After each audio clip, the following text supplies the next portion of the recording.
All right, so let's talk a little bit about farmer metrics. So, you've been inside of Legends Group, and inside of Legends Group, we do this thing called farmer metrics. And I mean, you already know what I'm teaching you guys and why it's valuable and things like that. But to somebody watching this video, like what is the one most valuable piece of information or one most valuable thing about farmer metrics to you?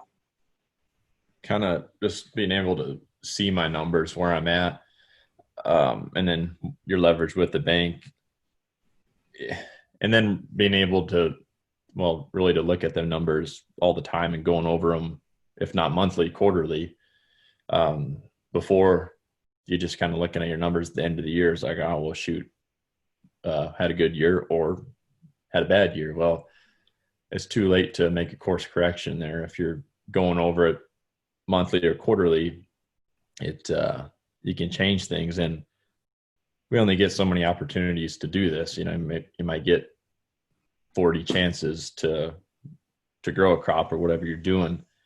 Well, if you're waiting to do it at the end of the year, you screw it up. I mean, you don't have just running out of chances.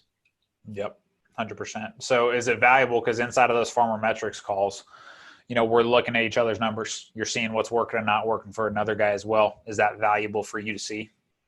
No, absolutely. Yeah, 100%. Okay.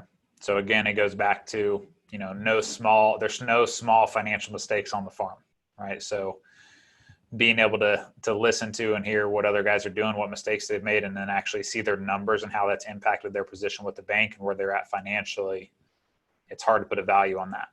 Right.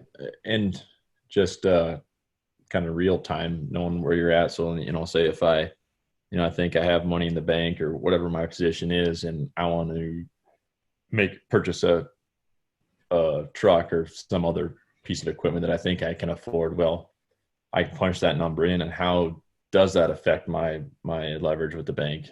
I mean, how does it change numbers in it? You may think you can afford it, and maybe you can, but you're able to see what it does.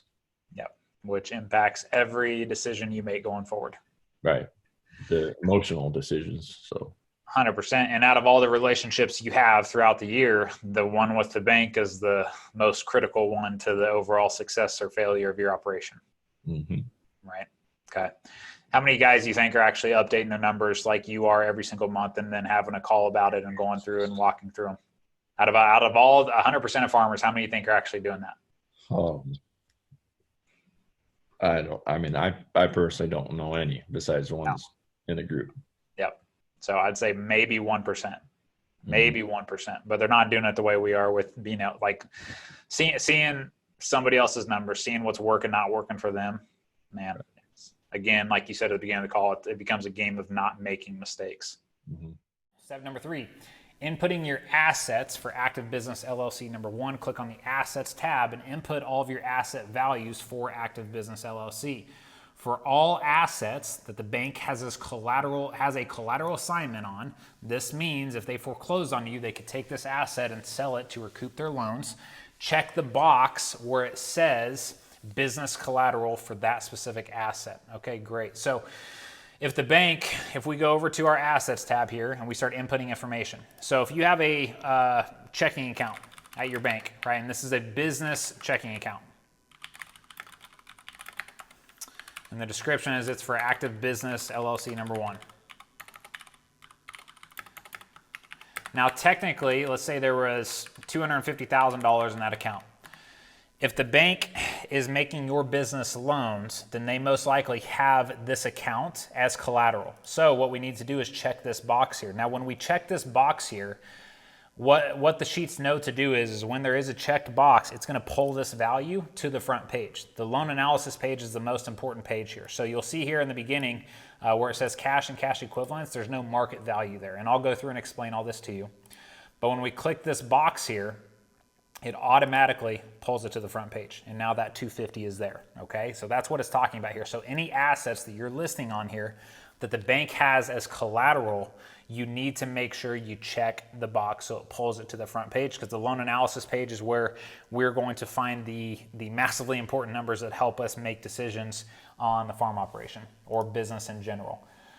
Okay, so we did that. So what we need to do is input all of your asset values. So I'm just going to throw in some blanket values here. So you need to pause the video at this point and go through and enter all the values of all your assets for this specific active business LLC that you have. So let's say business checking is 250.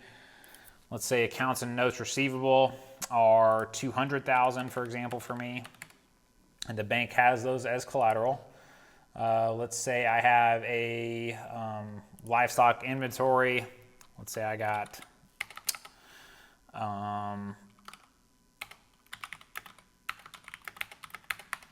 say I have my cow herd. I got 300 head there, and it's worth, let's call it 500,000. And I'm just throwing in random numbers here, guys. Crops and feed inventory. Let's say I have wheat on hand, and it's worth 100 grand. Okay, bank is obviously going to have these two things as collateral, so I want to make sure those boxes are checked. I got that box checked up there for accounts and notes receivable. Let's say I have prepaid expenses for chemical, for example. I'll go through and let's say I have prepaid expenses for 50,000. Okay, and then investment in growing crops. Okay, let's move on to just talking about farmer metrics. Okay, so what is the, what's been your reaction from seeing your numbers from a different point of view? What has been the biggest benefit for farmer metrics inside of just your operation and your decisions and everything that you think about your operation? Yeah, I like farmer metrics a lot. Definitely need to play around with it some more here, but it's nice to be able to see what entering your numbers in there, what the banker sees and what they're expecting out of your operation. So you know where you're standing at from a banker standpoint, not just the numbers you have in there. That's been extremely helpful, and it's simple, easy to use platform. I've used several different ones, and this is hands down the cleanest, simplest, straight to the point, but yet extremely detailed. Yeah, it's definitely the best one I've used so far, and love everything about it. Do you think because when we talk about all the relationships you have inside of the farm operation, like the most important one to the success of your operation and your business is with the bank, right?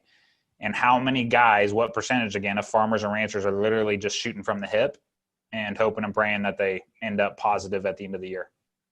Yeah, a lot of guys are like that. It's definitely the unsexy part of farming, but yeah. It's definitely the most necessary, and that's the way farming is going now. It's business oriented. It's not the way our grandparents farmed or even our dads farmed. It's totally different now. You have to have the business mindset or you will not succeed. It's definitely, you got to figure out how to run a business in order to run a farm now. The game has changed. Mm-hmm. If you're not willing to learn that business mindset and learn your numbers, you're not going to be around. Yeah, 100%. So do you feel like you would have made some different decisions over the past 3 to 5 years if you would have had farmer metrics and the simplicity of that program that, over the last 3 to 5 years? Yeah, I would have made a lot different financial decisions than what I did. Okay. Yeah. Like how do you put a price on like the value of farmer metrics? Like how would Corey, what would he say that program is worth to him every year, just having the simplicity there? The value is definitely more than what I pay. Well, that's good. But here's the deal though, man, like you've made some significant changes even this year. Farmer metrics helped expose those, helped lead Corey down this path of, hey, this is why we have to treat this like a business decision. Right. And yeah. when I look at the decisions you've made, we've literally, if you wouldn't have made those decisions, guarantee we'd probably be heading towards the red for this year again. Yeah. Right. Whereas farmer metrics just simplifies the hell out of everything. It exposes the key numbers that actually matter. And then from that, you made a drastically different decision. You made a really hard decision, but now you have, you're moving so much quicker towards being green for the year, and green by a lot more revenue coming in, because of other areas. So we've literally taken a pretty big swing, and that's what I'm talking about.